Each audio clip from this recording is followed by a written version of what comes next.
Have you ever had a neighbor so entitled that they thought your property existed just for their convenience? That's exactly what I dealt with when my neighbor decided my mailbox was a personal insult to her.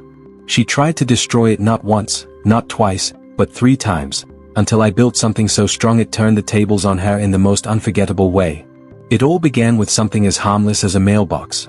Mine wasn't extravagant or flashy, it was simply a sturdy, decorative post with a black steel box, accented with a small copper flag. Neighbors often complimented it, but one person saw it differently. My neighbor, the one everyone quietly referred to as the neighborhood Karen, decided my mailbox was too fancy for the street. At first, her disapproval came in the form of petty comments and glares, but soon it escalated. One morning, I found the mailbox leaning at an odd angle, the post splintered as if it had been struck.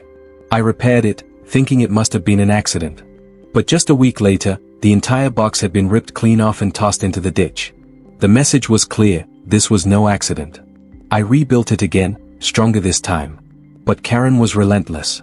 The third strike came at night, when I heard a loud crash and discovered the box flattened, the post shattered into pieces. It was obvious that she was doing it deliberately, and the damage wasn't cheap. That's when I realized I had 2 choices: keep rebuilding and letting her win, or build something that would make sure she never tried again. I chose the latter. I dug deep into the ground and poured a thick layer of concrete, reinforced with steel rebar.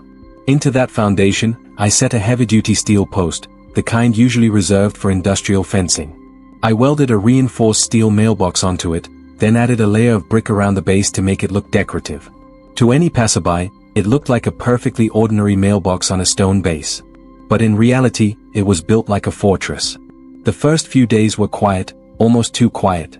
Then, late one evening, I was woken by the screech of tires followed by a thunderous bang.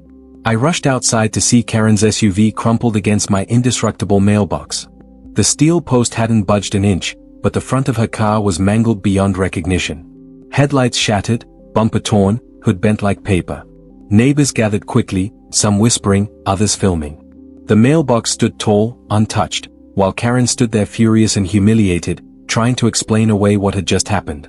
But everyone knew the truth, this was her doing. Police arrived soon after, and while I didn't say much, I didn't have to. The mailbox complied fully with postal regulations, and the reinforced foundation was perfectly legal. The only one at fault was the driver who deliberately rammed into it. From that night on, my mailbox remained untouched. Karen never so much as glanced at it again, and the story spread through the neighborhood like wildfire. What started as her petty campaign to tear down something she didn't like ended with her own downfall. My mailbox wasn't just unbreakable, it was unstoppable.